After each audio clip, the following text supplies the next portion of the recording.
Hello drummers out there, this is Joe Drums coming to you. Hope you guys are doing great. I'm doing awesome.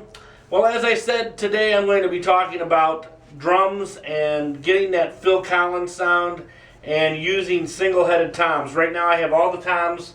They have single heads on them. There's no bottom heads on there to get kind of that Phil Collins sound of the drums. I'm using a Gretsch set, which he used quite a bit back in the day. And so we're going to try to get this as close as I can to the Phil Collins sound. Obviously, it's not going to be exactly, because I don't have hundreds and hundreds of thousands of dollars worth of gear like they had in the studios back then. So it's going to be kind of a broken down version of that. Hopefully, it's going to sound pretty close to it. And if you guys like this, comment. Feel free to.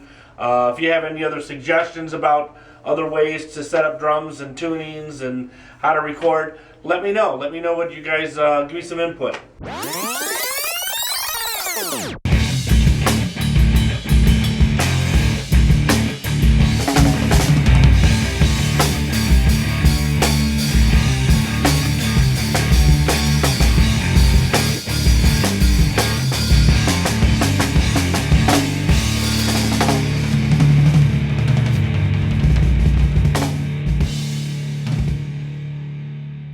So basically what we're going to be doing, like I said, I have all the drums that are single-headed. I'm going to be talking about a program I'm using right now called Logic Pro 9. It's put out by the Apple Corporation. Obviously I use a Mac. If you don't have this program, it's a really good one to get. It is costly. It's about $500. But if you're serious about recording like I am, and I do recordings for other people, you definitely need this program. So inside the program, there's different sound effects in there. There's what they call reverbs. There's different compressions and all sorts of EQs and just an overwhelming amount of stuff that if you're not familiar with it, it's going to be really daunting for you to kind of figure it all out. So that's what I'm here for. I'm going to make it as simple as I can to get that kind of gated reverb sound like Phil Collins had on a lot of his hit records. And I'd really like to say thank you guys very much, guys and gals, for subscribing to me. It really means a lot to me. It shows that you guys are watching out there and you really appreciate what I'm doing. I'm trying to do stuff different than all the other drummers out there. Everybody's trying to do a lot of the same stuff, showing how they can play and everything. That's not my bag. I'm not here to just show off. I'm here to actually help you guys learn some things and have some fun with the drums, because that's what it's all about, is having fun. Making music is is great fun, and of course, if I can help you in any way I can, I love to do that. So, of course, I'm a teacher. That's what I do. So, thank you very much for subscribing to me. I'd like to thank all the people that are liking the videos. And again, I've got some ideas down in the works. I'm possibly going to be making some T-shirts, and that'll have maybe the Joe Drums logo, whatever that may be. I'm going to figure out some type of logo. If you guys got an idea for a logo, send it to me.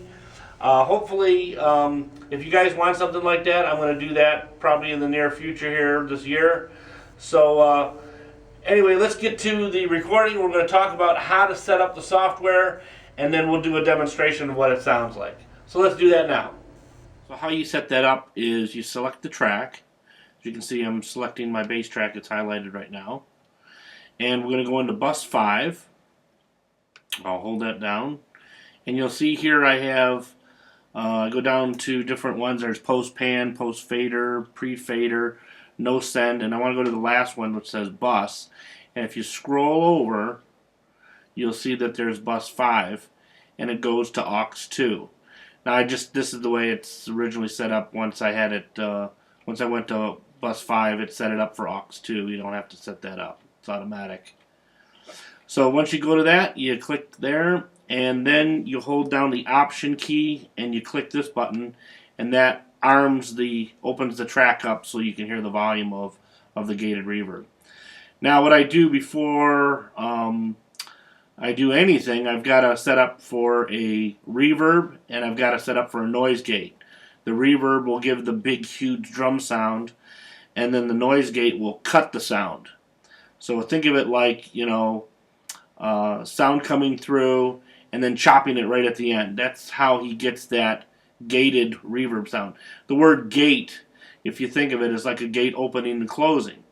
So as the gate opens, it hears the sound of the actual reverb with the drums, and then the gate closes, chops it off, so it doesn't last. Otherwise, if I hit the drum, it would just be like, and it would just last forever.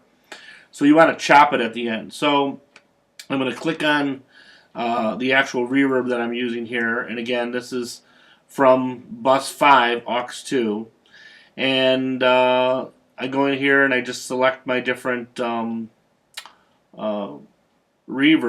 As you can see, I went to large spaces and I went down to halls, because halls seem to have the biggest sound as far as the the biggest room sound that it'll echo in. So I went up to like vocal hall, and just for that one, it seemed to work really fine for what I was doing, and just selected that one. And then I select the reverb pretty much all the way up. I didn't go all the way, but just kind of right there. And then pulled up my noise gate, and here's that one.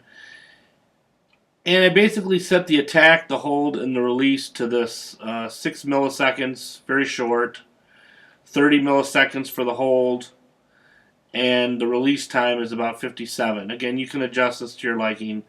Again, Phil Collins, when he recorded this, he had, hundreds of $1,000s worth of gear. I'm using a $500 program called Logic Pro 9. And again, it's not going to be exactly the way his sounds, because again, I'm not in his recording studio. And I don't have the same drums as he does. And the heads and the tuning and all that stuff is going to be slightly different. So, but I'm giving you guys ideas so that you can have fun with your drums. And if you happen to have Logic Pro 9, you're going to have a fun time doing some recording with it. So the rest of this, pretty much, I leave the high cut down here to full on, the low cuts full off. The threshold is what you'll want to adjust right now. So if you adjust it all the way up, the threshold's all the way up, you won't hear any of the reverb at all or the noise gate at all. It'll just be a dry drum sound. But as you bring it down, you'll find where you want to have that cut off and that nice gated reverb sound, pretty close to the way Phil Collins has it. So that's pretty much it. And we'll go ahead and hear what this sounds like.